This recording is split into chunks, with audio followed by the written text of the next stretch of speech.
Hello, my name is Corey Smith. I'm the Family Life Minister here at St. John, and we're excited about Blessing of the Backpacks this year. It's going to be done a lot different than the previous 10 or so years that we've been doing Blessing of the Backpacks, but we're still excited about what God is going to do through this blessing. We're going to invite the community to join us and have a Blessing of the Backpacks drive-through, where you can receive a blessing from one of our pastors, where your child can receive a blessing from one of our pastors. You'll also receive our trademark zipper pull for the Blessing of the Backpack that can be attached to your child's backpack at a later date for when in-person learning actually happens. But we also want to give you another opportunity. We want to give you a packet that you can take home and you can use to bless your child one more time when it comes to that first day of in-person learning. And so I want to introduce you to one of our parents. He's been doing this for a while, and he's taken this idea of Blessing of the Backpack and he's brought it to his own home. Hello, I'm Joe McDonald. I'm a member at St. John Lutheran Church in Mansfield. Welcome to our home, to our patio. This is where we do our personal backpack blessing at the beginning of each school year. We have for about 5 or 6 years. We invite some of our close friends, some folks from work, and of course people from just our neighborhood, part of the community, just to give them an opportunity, whereas not everybody may have a chance to go to the church for the backpack blessing. We decided something that, we wanted to involve some other people from the community, but also we really wanted to just see or let our children see that there's a good number of people that do care for them here in our community. So we did start that originally just for ourselves, kind of our small group, but it grew and grew, and now we typically have a few families that also invite some other people. But we wanted our kids to see that there's a community that cares about them, that is willing to just walk hand in hand with them, get them prepared for the school year.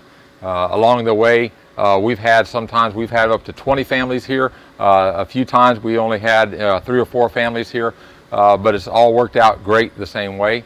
Oftentimes I'll write just a few notes and pass those out so that they understand what they could be praying about, praying for the teachers, for the school district, just for transportation.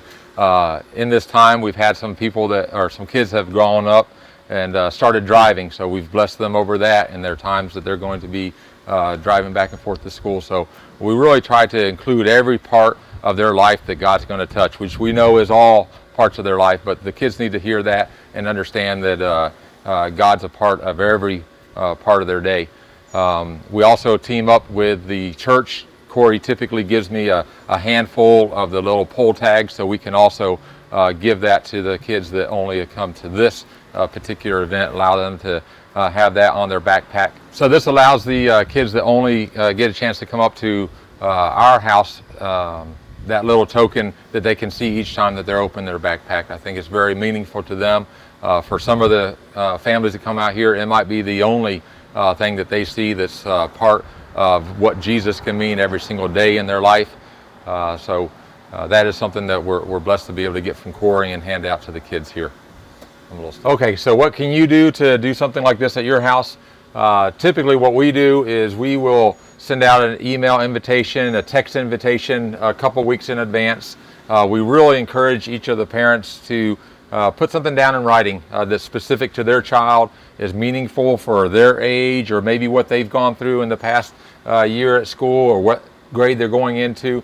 Ask them to write that down, because what we do is that once we get here, we have a little maybe burgers or something off the grill, and we'll have a prayer together. But the part that's very good here is that we actually ask all the parents or all the families to break off into individual groups. So they'll kind of spread around. Somebody will be over in this corner, maybe somebody on these chairs, just where they can just be their family together and really speak into their child.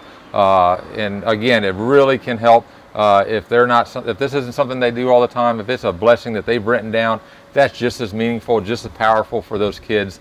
And again, that's really all there is to it. It's really just like a grilling group with a prayer at the end, but that separation, or that time that they can break off and pray together with their kids, that's really what this makes a blessing for the kids.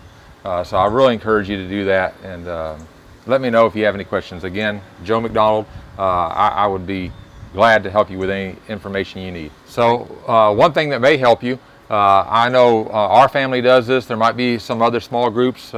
If you're interested in doing this, hosting at your home, again, talk to me, or even if you want to get a chance to come to somebody else's backyard blessing of the backpacks, maybe that's a way to kind of get your thoughts together on how you might want to host one at your house or your home in the future.